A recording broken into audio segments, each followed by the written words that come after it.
Hello students, आज हम जो टॉपिक शुरू कर रहे हैं उसका नाम है इकोनॉमिक ग्रोथ और डेवलपमेंट। हम देखते हैं शुरू से ही जहाँ इकोनॉमिक्स की शुरुआत होती है, एडम स्मिथ जिसको हम फादर ऑफ इकोनॉमिक्स कहते हैं, उससे लेकर मार्क्स, केन्स और जितने भी इकोनॉमिस्ट हुए हैं उन सब का इकोनॉमिक डेवलपमेंट में बहुत ज़्यादा अटेंशन रहा है। और लेकिन शुरू में जब डेवलपमेंट का कॉन्सेप्ट आया तो प्रॉब्लम क्या रही कि ये कॉन्सेप्ट वेस्टर्न कंट्रीज़ तक ज़्यादा लिमिटेड रहा। अब सेकेंड वर्ल्ड वार के बाद इकोनॉमिस्ट ने इस बारे में विचार करना शुरू किया कि जो अंडर डेवलप्ड कंट्रीज़ हैं उनके प्रॉब्लम्स भी बहुत गंभीर हैं और देखने के योग्य हैं। इसीलिए उन्होंने इस चीज़ पर ध्यान देते हुए डेवलपमेंट में इन इकनॉमीज़ को भी शामिल किया और उनके लिए भी थ्योरीज़ और मॉडल्स को फ्रेम करना शुरू किया। सबसे पहले हम बात करेंगे ग्रोथ और डेवलपमेंट में कि इकोनॉमिक ग्रोथ क्या है। इकोनॉमिक ग्रोथ होता है जब हम कहते हैं कि लॉन्ग टर्म के लिए हमारी इनकम या आउटपुट बढ़ रही है तो हम कहेंगे हमारी इकोनॉमी ग्रो कर रही है। अब इनकम कैसे हम रिसीव कर सकते हैं? दो तरीके से हो सकता है। ये सब कैसे हो सकता है कि या तो हमारा प्रोडक्शन ऑफ गुड्स और सर्विसेज बढ़ जाए या हमारे प्राइसेस इकोनॉमी में इंक्रीज कर जाए। क्यों? क्योंकि इनकम को हम निकालेंगे तो कैसे निकालेंगे? P into Q. P मतलब कितना प्राइस है किसी चीज़ का, Q मतलब कितना आउटपुट है। तो जितने भी मान लीजिए 2 रुपये किसी चीज़ का प्राइस है और 5 चीज़ें आपकी इकोनॉमी में प्रोड्यूस हो रही हैं और बिक रही हैं, तो टोटल कितनी इनकम जनरेट हो रही है? 10 रुपये की। तो अब ये जो इनकम है या आउटपुट है ये आपका लंबे समय तक जब बढ़ेगा तो आपकी इकोनॉमी ग्रो करती हुई कहलाएगी। तो 2 चीज़ों के कारण आप देख सकते हैं इनकम बढ़ सकती है, या तो आपके production of goods and services बढ़ जाए या आपके जो है प्राइसेस बढ़ जाएं। तो आउटपुट भी बढ़ने के कारण इनकम बढ़ सकती है और प्राइस बढ़ने के कारण भी इनकम बढ़ सकती है। लेकिन इकोनॉमिक ग्रोथ किस सिचुएशन में होगी? इनकम बढ़े लेकिन किस चीज़ के कारण? आउटपुट के कारण, यानी प्राइसेस ना बढ़े इकोनॉमी में और हमारे यहाँ पर गुड्स का प्रोडक्शन बढ़ जाए, आउटपुट बढ़ जाए, तो आप कहेंगे कि आपकी इकोनॉमी ग्रो कर रही है। और जब प्राइसेस नहीं बढ़ते हैं और production of goods and services economy में बढ़ जाता है, ऐसी ग्रोथ को ही हम रियल ग्रोथ कहते हैं।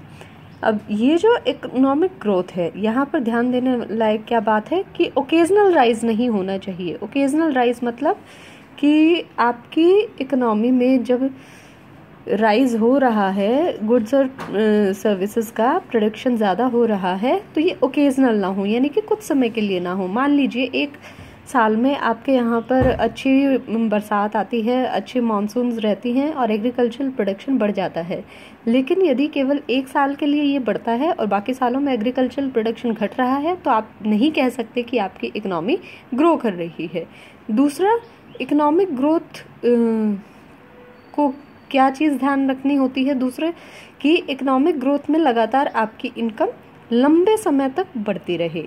लेकिन यहाँ पर प्रॉब्लम क्या है कि इकोनॉमिक ग्रोथ में केवल आप इनकम पर फोकस कर रहे हैं, बाकी बहुत सारे फैक्टर्स हैं जो क्वालिटी ऑफ लाइफ के लिए ज़रूरी होते हैं, लोगों के इकोनॉमिक वेलफेयर के लिए ज़रूरी होते हैं। उन चीज़ों को आप यहाँ पर क्या करते हैं? इग्नोर कर देते हैं।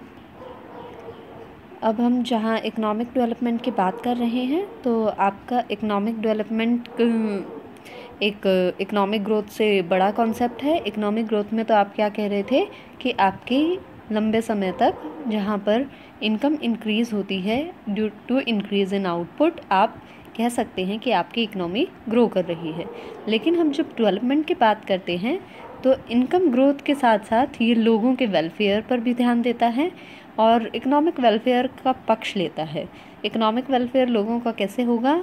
जब पुअर्टी ख़त्म हो जाएगी, इलिटरेसी ख़त्म हो जाएगी, डिजीज़ ख़त्म हो जाएंगी, हम कह सकते हैं कि इनइक्वालिटी को रिड्यूस कर दें तो लोगों का स्टैंडर्ड ऑफ लिविंग बढ़ जाएगा और उनका इकोनॉमिक वेलफेयर होगा। तो इकोनॉमिक डेवलपमेंट में दोनों चीज़ें आती हैं। पहले इकोनॉमिक ग्रोथ हो यानी लोगों की इनकम बढ़े और उसके बाद लोगों का एक वेलफेयर भी बढ़े। अब दो तरीके की अप्रोच यहाँ पर देखने को मिलती है इकोनॉमिक डेवलपमेंट में, एक ट्रेडिशनल या क्लासिकल अप्रोच, दूसरी मॉडर्न अप्रोच। ट्रेडिशनल या क्लासिकल जो इकोनॉमिस्ट थे वो इकोनॉमिक डेवलपमेंट और इकोनॉमिक ग्रोथ में कोई ख़ास डिफरेंस नहीं मानते थे। उनका ये मानना था कि जैसे जैसे नेशनल इनकम इंक्रीज़ होगी वैसे वैसे इकोनॉमिक डेवलपमेंट होगी। तो जहाँ हम इकोनॉमिक ग्रोथ की बात कर रहे हैं कि इनकम इंक्रीज़ करने के कारण आपकी इकोनॉमी ग्रो कर रही है, वहीं पर इकोनॉमिक डेवलपमेंट भी सेम कॉन्सेप्ट लिया गया है।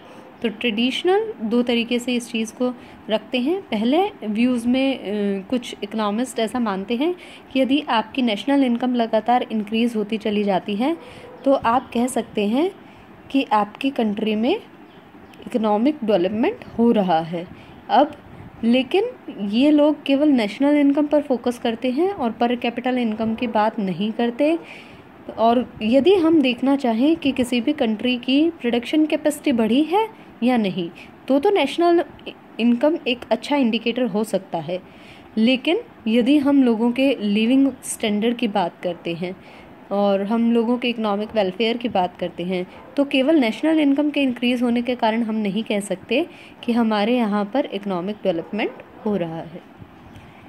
अब दूसरे जो मॉडर्न ट्रेडिशनल इकोनॉमिस्ट हैं वो क्या कहते हैं कि रियल पर कैपिटल इनकम इंक्रीज़ होगी तो हम कह सकते हैं कि हमारी इकोनॉमी डेवलप हो रही है।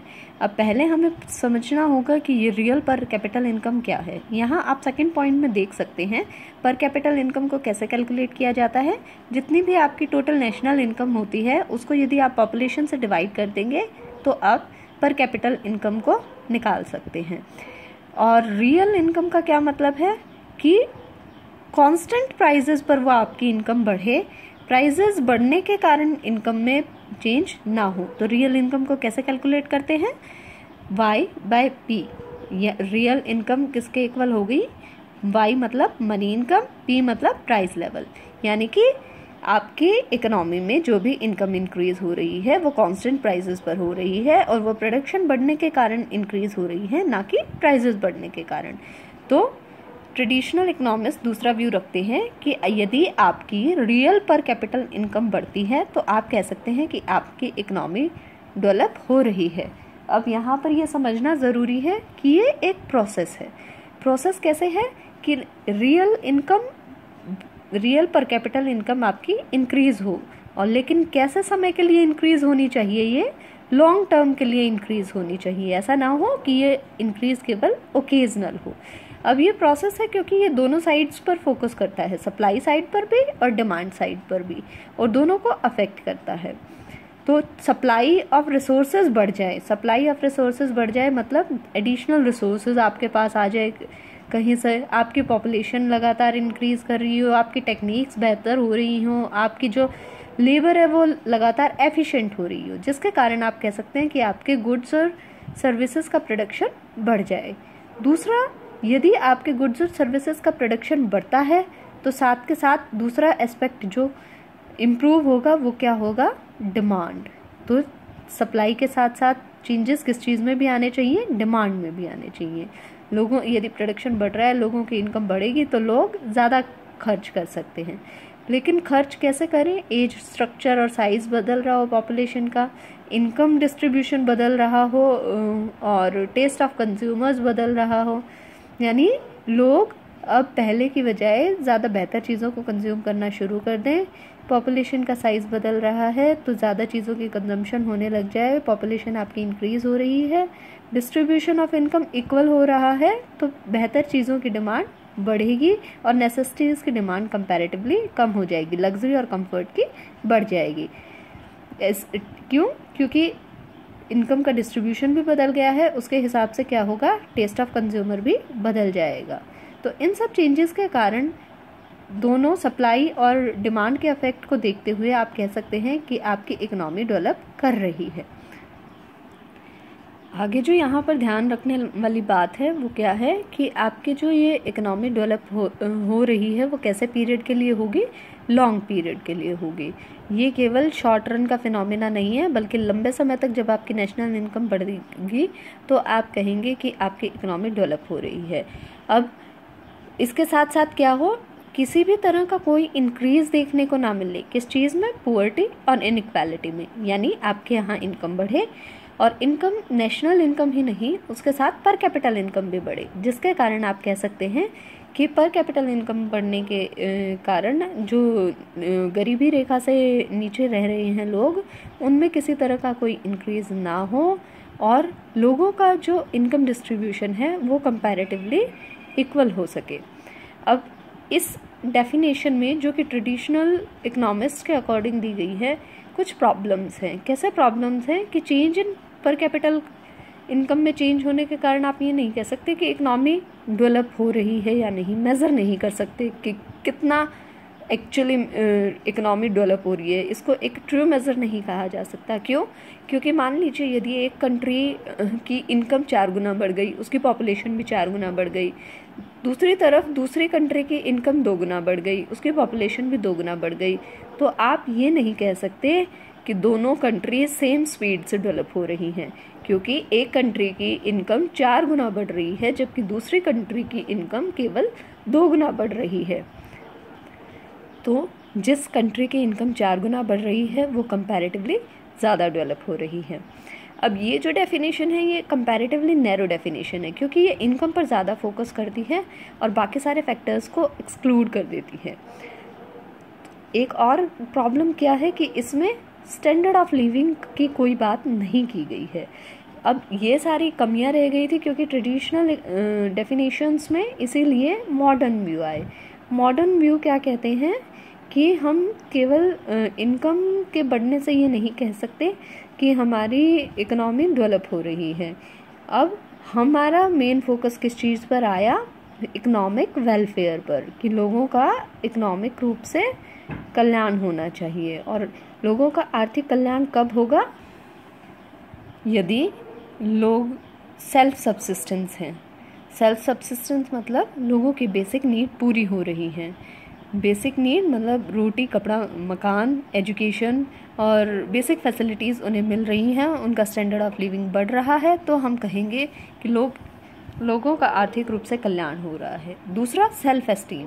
सेल्फ रिस्पेक्ट एक सबसे बड़ी फीलिंग होती है। यदि लोग ऐसा महसूस कर पा रहे हैं कि जिस इकनॉमी में वो जी रहे हैं वो सेल्फ रिस्पेक्ट वहाँ अपना मेंटेन कर सकते हैं, वो कंपैरेटिवली फ्री हैं, तो आप कह सकते हैं कि लोग इकोनॉमिक रूप से डेवलप हो रहे हैं।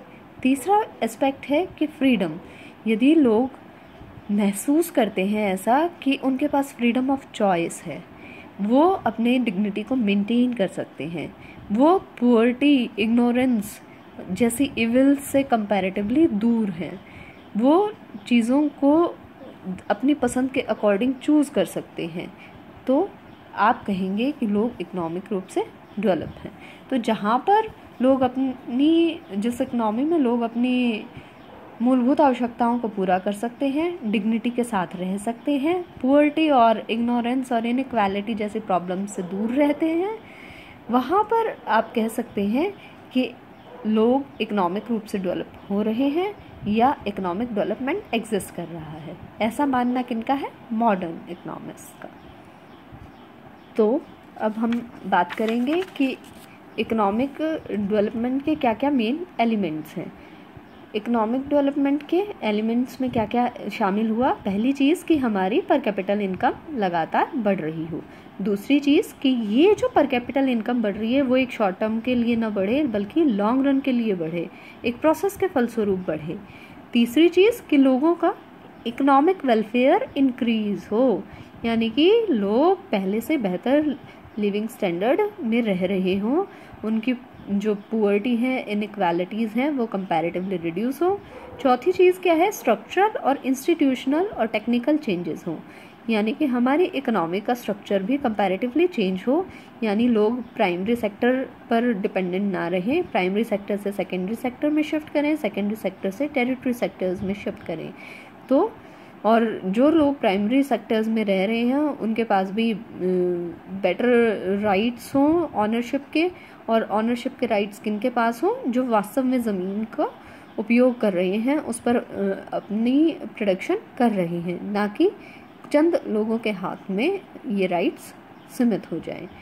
इसी के साथ एक नया कॉन्सेप्ट जो उभर कर सामने आया वो है सस्टेनेबल डेवलपमेंट। सस्टेनेबल डेवलपमेंट क्या है? ये इकोनॉमिक डेवलपमेंट से भी ब्रॉड टॉपिक है। क्यों ब्रॉड टॉपिक है? सस्टेनेबल डेवलपमेंट कहता है कि इकोनॉमिक ग्रोथ हो, इकोनॉमिक डेवलपमेंट हो, लेकिन ये डेवलपमेंट किस तरीके का हो कि जो आज की जनरेशन को तो ध्यान में रखकर चले ही, बल्कि आने वाली पीढ़ियों को भी ध्यान में रखकर चले। यानी हम आज डेवलप हों, लेकिन किस तरीके से कि हम नेचुरल रिसोर्सेज और एनवायरनमेंट को नुकसान ना पहुंचाएं, ताकि हमारी आने वाली पीढ़ियां भी पूर्ण रूप से डेवलप हो सके और अपने आप को सुरक्षित महसूस कर सके। Thank you.